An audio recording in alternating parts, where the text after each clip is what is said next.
آج 5ویں تراویح میں سورہ النساء کا بقیہ حصہ اور سورہ المائدہ مکمل پڑھی جائے گی۔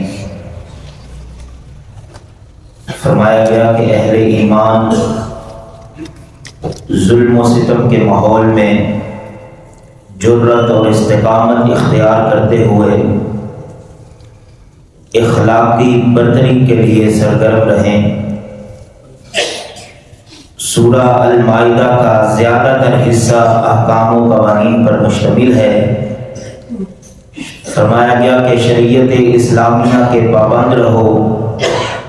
جب تم حج کا احرام باندھ لو تو حلال جانور کا شکار بھی تم پر حرام ہو جاتا ہے۔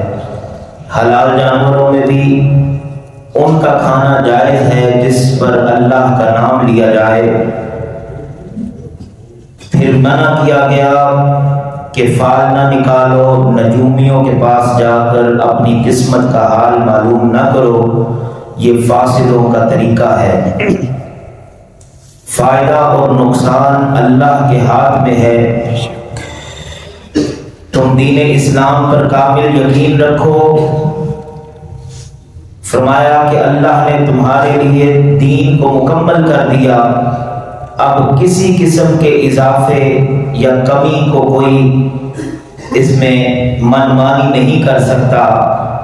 تمہارے لیے اللہ رب العزت نے دین اسلام کو پسند کیا اور اپنی نعمت کو مکمل کر دیا۔ تم حلال و حرام میں فرق رکھو۔ فرمایا گیا کہ تم اس کے شکر گزار اور پرہیزگار بندوں میں شامل ہو جاؤ۔ مذہبی، تمدن، معاشرتی، سیاسی زندگی کے متعلق احکامات نازل کیے گئے۔ سفر حج کے آداب کے بارے میں بتایا گیا۔ حلال و حرام کے امور اور اہل کتاب سے نکاح کے حوالے سے تفصیلات اور اہل کتاب کے متعلق جو ان کے ساتھ تعلقات کس طرح کے ہونے چاہیے، وضو، تیمم کے احکامات کو بڑی تفصیل کے ساتھ بیان کیا گیا۔ بغاوت، فساد، چوری کی سزائیں متعین کی گئی۔ شراب، جوئے کی ممانعت بیان کی گئی۔ قسم توڑنے کا کفارہ اور شہادت کے متعلق احکامات نازل کیے گئے۔ مسلمانوں سے کہا گیا کہ جھوٹی قسمیں نہ کھایا کرو، اس بارے میں تم سے روز قیامت سوال کیا جائے گا۔ جو کوئی قسم توڑ بیٹھے تو اس کا کفارہ کیا ہے کہ 10 مسکینوں کو کھانا کھلائے یا انہیں کپڑے پہنائے، غلام آزاد کرے یا 3 روزے رکھے۔ چوری کرنے والا مرد ہو یا عورت، سزا کے طور پر ہاتھ کاٹے جائیں گے۔ حاضرین محترم، یہاں توجہ کیجئے کہ اسلام کا مقصد ہاتھ کاٹنا نہیں ہے، بلکہ معاشرے کو اس طرح کی برائیوں سے پاک کرنا ہے۔ اور جہاں پر دین اسلام کی متعین کی گئی سزائیں موجود ہیں، وہاں پر آپ خود دیکھ لیں کہ وہاں پر یہ چوری اور دیگر یہ جو کرائم ہیں ان کی سزا کتنی کم ہے، اور ان کے جو ہیں اپنی ریشو کتنی کم ہے۔ تو اصل مقصد دین اسلام کا یہ ہے کہ تم پرامن معاشرے کے اندر ہر ایک کو اس کا حق ملنا چاہیے۔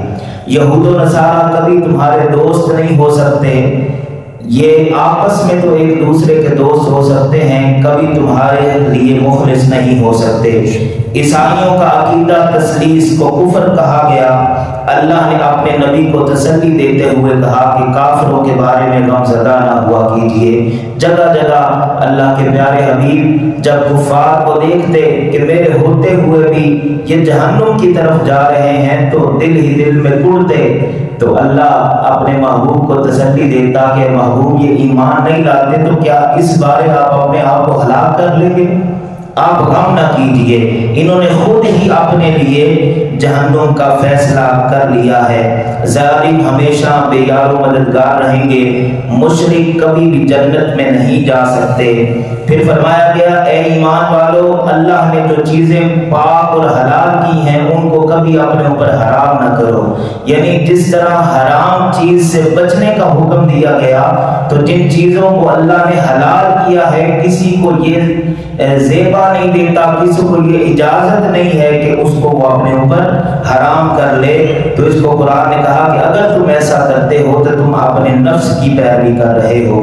شراب، جوا، فال نکالنا ان کو شیطانی کام کہا گیا، بلکہ حدیث پاک میں تو اتنی مذمت بیان کی گئی، فرمایا شراب پینے والا، پلانے والا، بیچنے والا، خریدنے والا، ٹرانسپورٹ مہیا کرنے والا، سب کے سب لعنتی ہیں۔ اللہ نے ایک اور حدیث پاک میں حضور نبی اکرم صلی اللہ علیہ وآلہ وسلم نے فرمایا کہ اللہ نے اپنے اوپر روز قیامت جن چیزوں کو لازم کر لیا ہے کہ کوئی جنت کے قریب بھی نہیں پھٹکے گا، ان میں ایک شرابی بھی ہے۔ اللہ تعالی ہم سب کو اس لعنت سے محفوظ رکھے اور قرآن کے ان مضامین کو سمجھ